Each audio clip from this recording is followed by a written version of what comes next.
Hello, I'm Joseph Quijano, Certified Financial Planner. And I'm Jordan Quijano. We want to welcome you back to Season 3 of our Fireside Chats.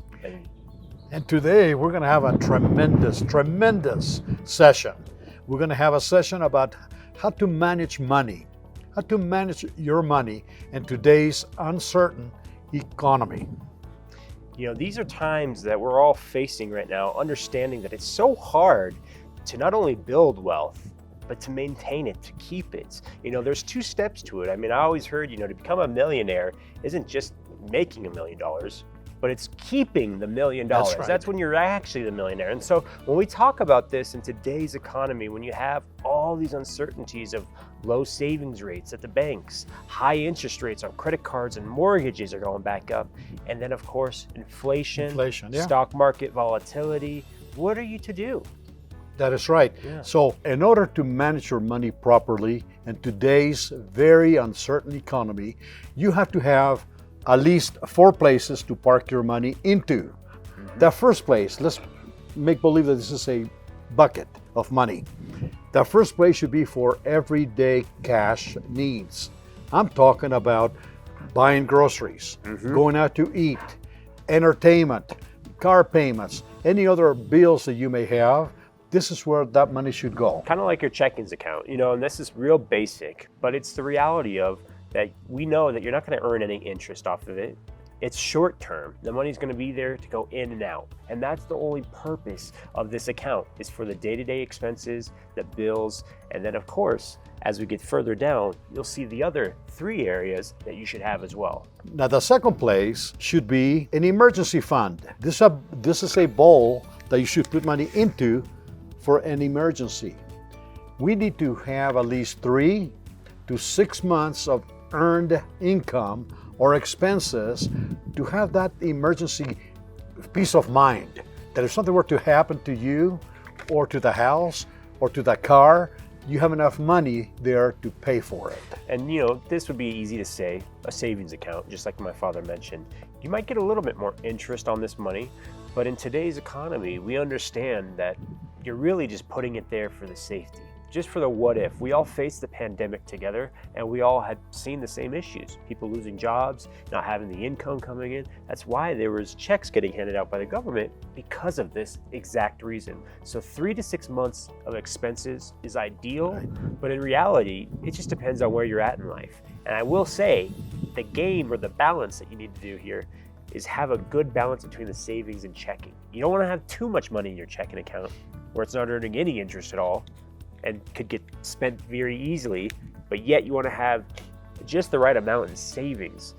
But again, not all of your money there, because you're not getting as much interest as you might get in the stock market or the retirement accounts. Let's just recap a little bit, okay? So far, we've been talking about 2 places to park your money. Number 1 is for everyday expenses, again, like immediate needs, okay?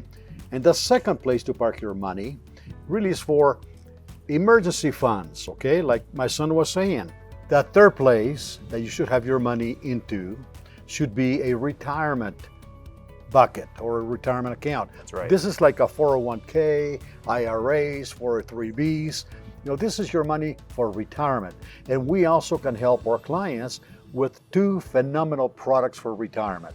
One of them is called the Guaranteed Retirement Account, and the other one is called Become the Banker. And those are proven products, proven strategies to help people achieve financial security on this bucket right here. And I think it's just as we covered here, I mean, you can kind of see how it dilutes here between what area you should have. And this, again, isn't just 401ks. I mean, we're talking about the whole general account of all retirement areas. You should have some Roth money that's tax-free.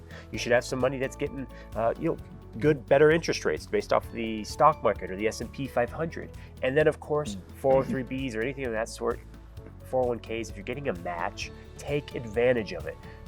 If you look at each area, you can kind of see it's going to progress in size, where it starts probably not as much money, gets a little bit more money in your savings and protection, and now you're getting to bigger money. This should be the biggest account almost that you have majority of your cash, because you're going to earn the most and set you up for retirement time. That is right. And last but not least, the fourth place to put your money this is the place where you should have play money. Play money. This is money that you can afford to lose. Speculative investments, basically. Yeah, you don't really want to put play money in these accounts right here. Play money should be the last choice to put your money into. This is money that may go into the stock market. Individual stocks, individual mutual funds, maybe crypto, bonds, silvers, things of that sort that people are not willing to bet their whole retirement on, their whole life, but potentially maybe make $1 million off of an easy return, which isn't really possible, but also lose it all too. That's the speculative investments. So I say that's kind of the tip of the iceberg. You don't want to have all your money there, but again, just enough that you're willing to lose. Yeah. Just enough that you're okay with losing. Yeah, that's what we call it, play money. Play money, you can afford to lose. Now, we as a human race are faced with many different challenges at this point. We have a lot of risks that we're taking. The number one risk that we're facing right now is the stock market risk. Now think about it.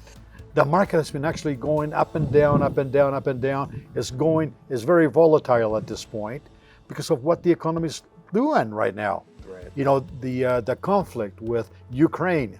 This is what's happening to the market. It's coming down. So this is a very, very important risk that we're facing. And then we have what? Inflation risk, right? That's right. I mean, we all understand that inflation is running almost close to 8-9%. It's in that range. And so that's why the Fed right now is trying to lower it as much as they can by increasing the rates. By them increasing the rates, essentially, it'll bring up bonds, it'll bring up interest rates on credit cards, mortgages, all of this. And this is why people are starting to not refinance as much anymore.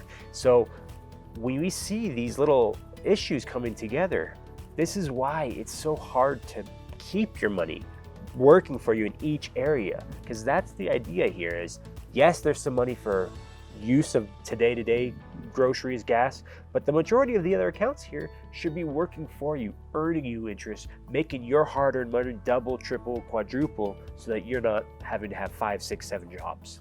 You know, and that's a very good point. But another risk that we're facing, the risk of long-term care. Long-term care.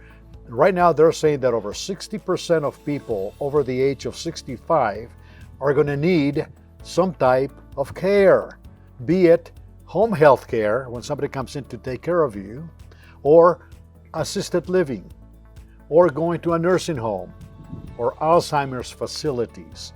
And those facilities are very, very expensive. They are. Very expensive, and they can actually destroy it. They can actually destroy any financial plan. So you got to plan for that risk.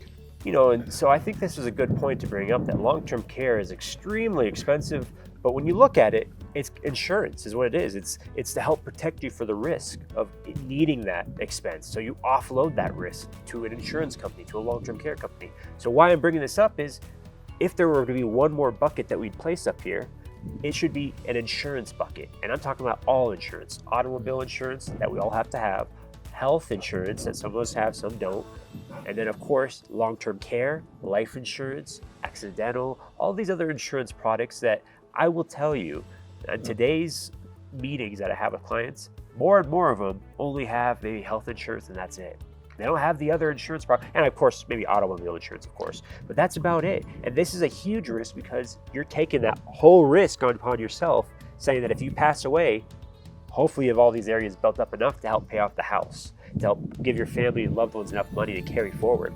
Or hopefully you have enough to get you through long-term care, through a nursing home, through going on the government care, by selling off all your assets and getting rid of these. So insurance is more important than you think. Which brings me to that last point. You know, the last risk that people are facing today is premature death. Yes. I mean, just in the last couple of weeks, I have had several clients that have actually passed away. Unfortunate. I mean, and you know what? If it wasn't for the insurance bucket, like you were calling it, their family would have suffered. Yeah. But instead, they left a lasting legacy to their loved ones. And that is the key. Now, it's important to place your money in different buckets, right? We all agree with that. But I want you to visualize a pyramid. And I want you to see the foundation of the pyramid. The foundation of the pyramid should be made up of money that you cannot lose, money that will be guaranteed no matter what. Nothing to do with the stock market, money with no risk at all.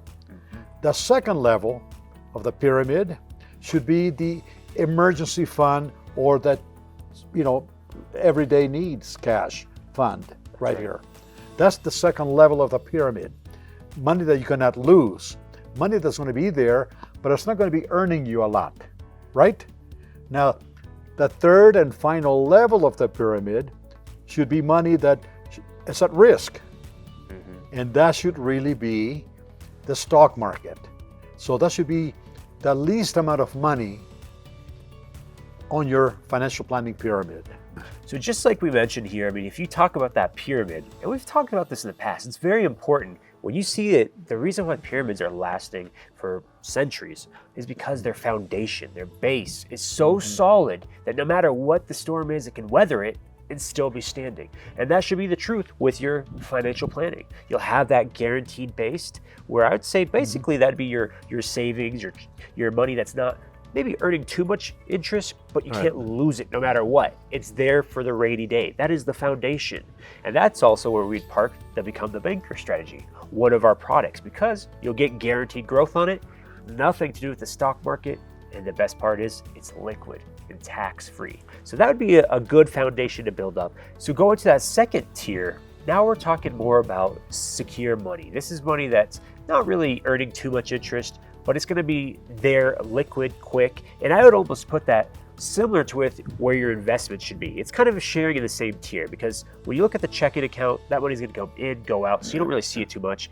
And this other account would be your stock market account, where your 403bs, 401ks, IRAs, that's going to be a little bit bigger, because again, it gets smaller and smaller as the tip of the pyramid goes. So we did the foundation, we're on the second tier, your retirement account, and this is where that pension would lay in, our second product.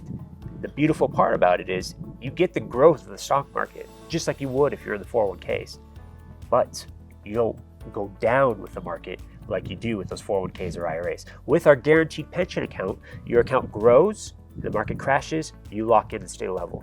This is going to be in that foundation level as well, because you can't lose money. It'll be there for the rest of your life.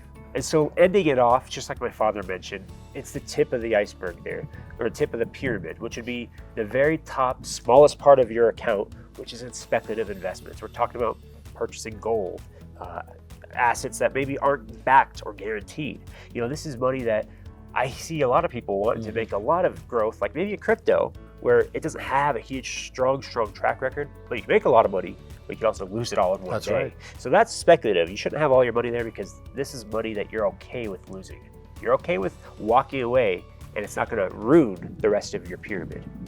Okay, ladies and gentlemen, tonight we've been talking about a couple of things that are pretty important. Okay, the risks that we're facing as a human race, and also where to park your money in a very unstable economy.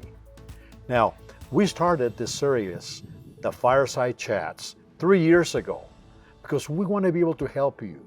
Our main goal in life is to help people understand their financial futures. And we've been doing this for the last 50 years. And I can tell you with a lot of pride that we haven't had one client, not one client, that has lost any money. So we believe in safe money strategies and safe money products. So I want to thank you for taking the time to actually watch our video today. And also, I want you to subscribe to our channel if you haven't done it yet. That's right. And click the notification bell, right? Absolutely. And hit the like button, so that way you will be notified each and every month of the new videos coming on. And we really take good pride into this. This is the third series, episode 1. So tune in every week. We put a new video out. And if not, it's every other week. But I'm Jordan Quijano. And I'm Joseph Quijano. We thank you for watching. We'll see you on the next one.